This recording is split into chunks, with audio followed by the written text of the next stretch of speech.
ओम शांति। आज 15 दिसंबर 2024 की अभी अभी की प्यारे बाप दादा की एकदम फर्स्ट क्लास पावरफुल परफेक्ट वाणी की ताज़ा ताज़ा हलवा हम सबों के लिए बाबा ने अभी अभी हम बच्चों को दिए।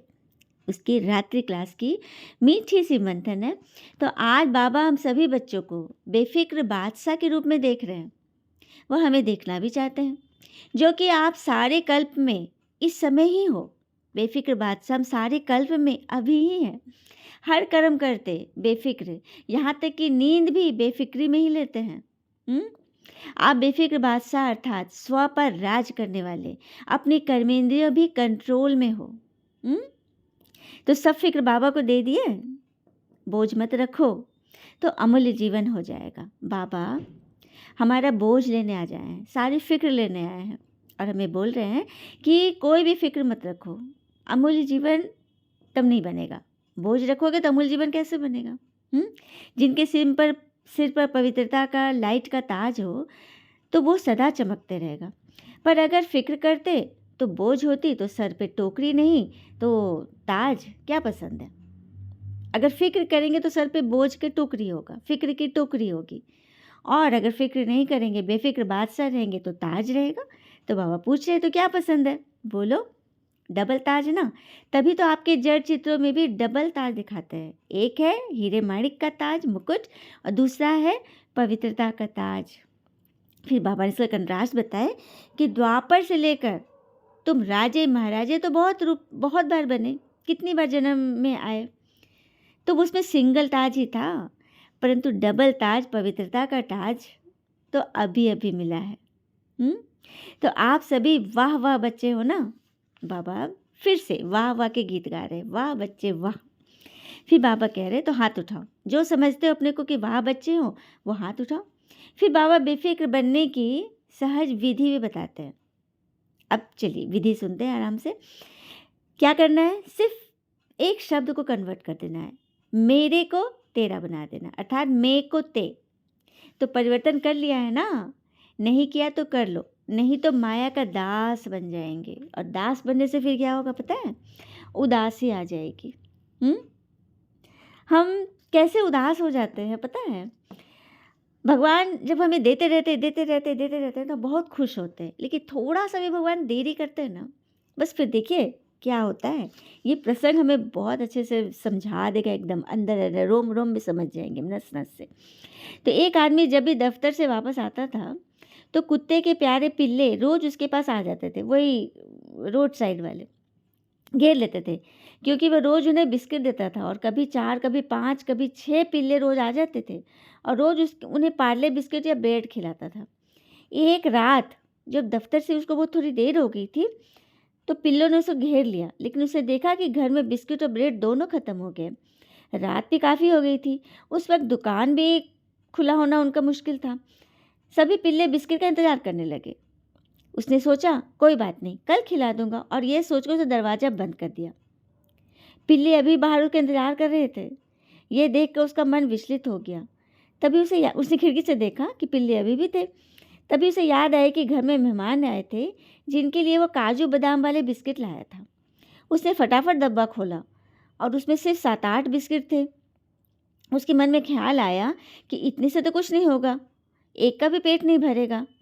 पर सोचा कि चलो सबको एक एक तो दे दूंगा तो वो चले जाएंगे संतुष्ट होके। उन बिस्कुट को लेकर जब वो बाहर आए तो देखा सारे पिल्ले जा चुके थे। सिर्फ एक पिल्ला उसके इंतजार में अभी भी इस विश्वास में बैठा था कि कुछ तो उसे ज़रूर मिलेगा। उसे बड़ा आश्चर्य हुआ।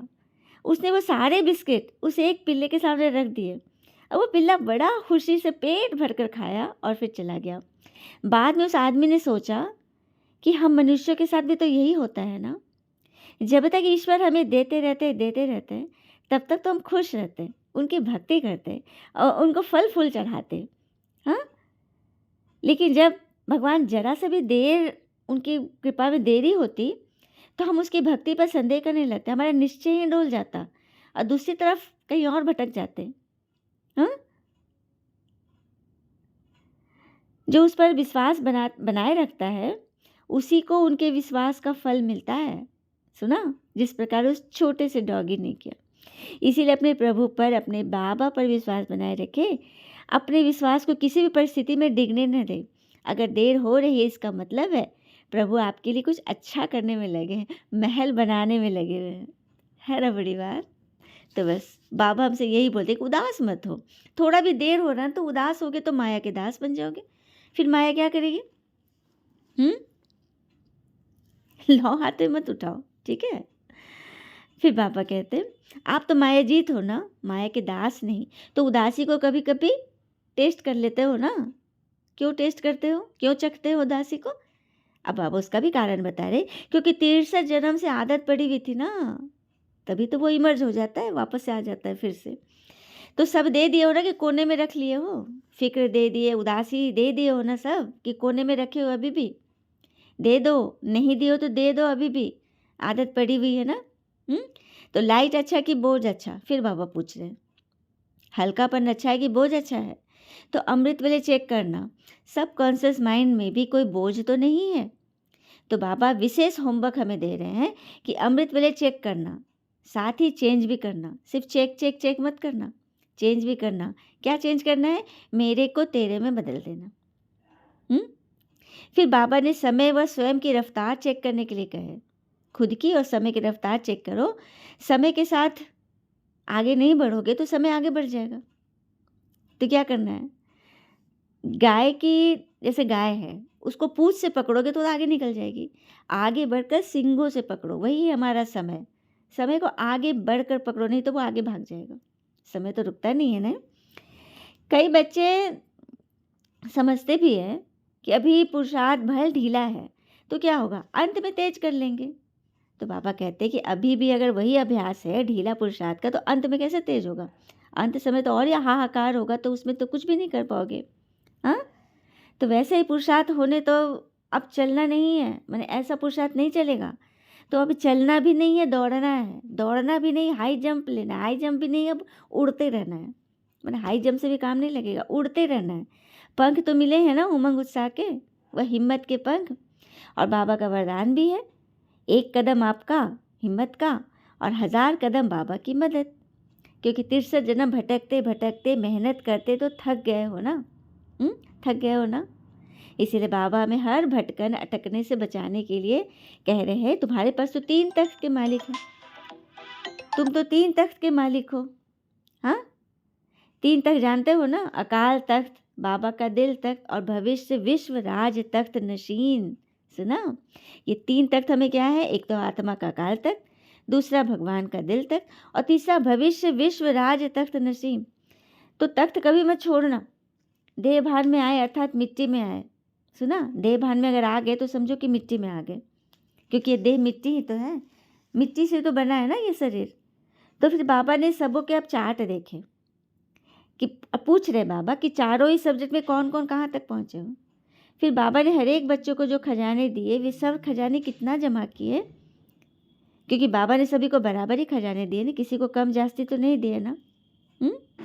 तो कौन कौन से खजाने? सबसे पहला बड़े से बड़ा खजाना है श्रेष्ठ संकल्प का खजाना। तो संकल्प के खजाने को गंवाना नहीं, क्योंकि गंवा दिए ना तो प्राप्तियों को गंवा दिए। फिर बाबा ने बोले समय का खजाना, 1 सेकंड भी यदि समय व्यर्थ किया तो 1 वर्ष गंवा दिया। साथ है ज्ञान का खजाना, गुणों का खजाना, और उसके बाद मोस्ट इम्पॉर्टेंट आत्मा व परमात्मा के दुआओं का खजाना। तो इसके लिए पुरुषार्थ में सदा सुख देना और सुख लेना। न दुख देना न दुख लेना, दुआएं देना और लेना। आता है ना?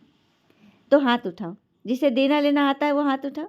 अच्छा, सभी ने हाथ उठाया। तो बाबा कहते मुबारक हो कि देना लेना तो आता है, तो अब और क्या चाहिए?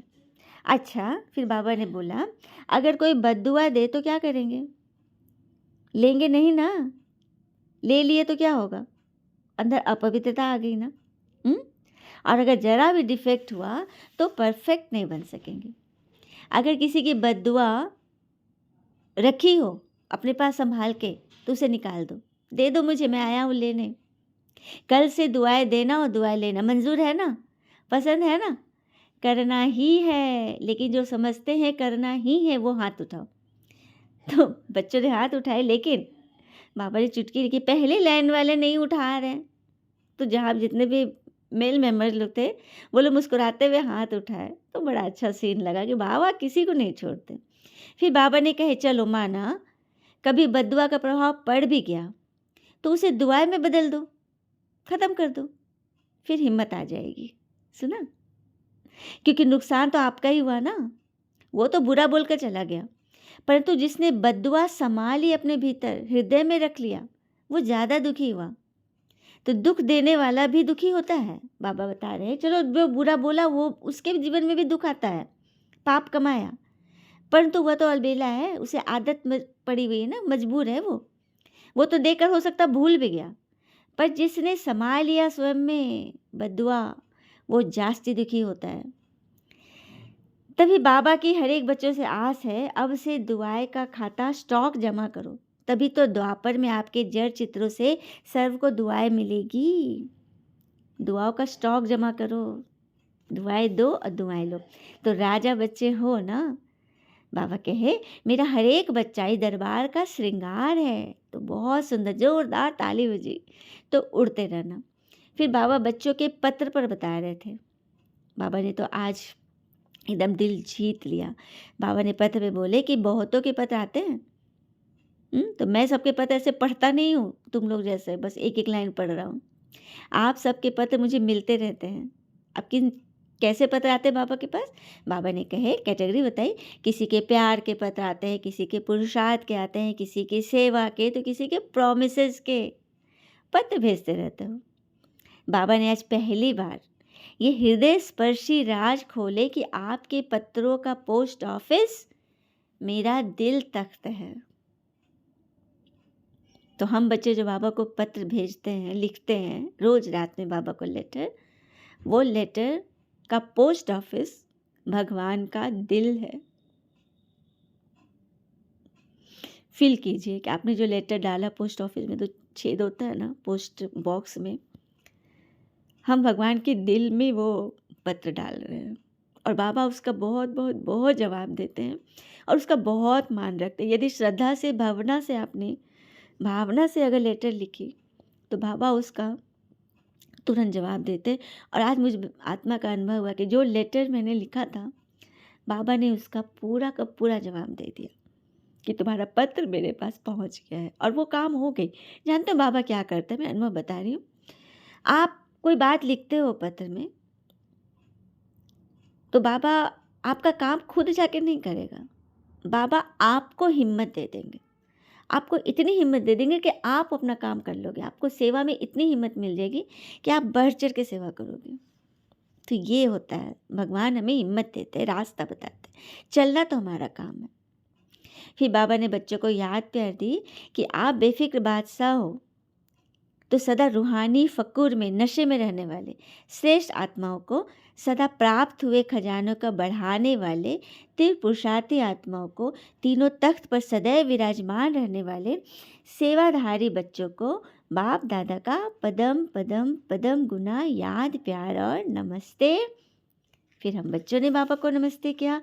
हम रूहानी विशेष बच्चों को, बाप दादा को पदम पदम पदम पदम पदम पदम पदम पदम पदमा पदम गुणा याद प्यार दुलार पुचकार आभार आधार करतार श्रृंगार अपरंपार संसार बाबा को दिल का याद प्यार व शत शत शत शत शत शत नमन। Love you Baba, love you Baba, forever Baba. आप इतना प्यार करते हो और इतने अच्छे से हमें समझाते हो कि हमें क्या करना है। बाबा कहते हैं always expect more than yourself than from others, because expectations from others hurts a lot while expectation from oneself inspires a lot. अर्थात हमेशा दूसरों से ज़्यादा स्वयं से उम्मीद रखें, क्योंकि दूसरों से उम्मीदें बहुत दुख देती है, जबकि स्वयं से उम्मीदें बहुत कुछ प्रेरित करती हैं। तो भगवान हमसे यही चाहते हैं, आत्मनिर्भर रहे और स्वयं पर विश्वास रखें, तो आप खुद पर गर्व महसूस करेंगे। चलिए, आज ब्रह्मा बाबा का जन्म दिवस है, तो हम सभी मिलकर उनको हैप्पी बर्थडे ब्रह्मा बाबा। हमारे प्यारे प्यारे बाप दादा को दिल से बहुत बहुत दुआएं, प्यार और सभी कुछ बाबा। ओम शांति। शुक्रिया बाबा, शुक्रिया।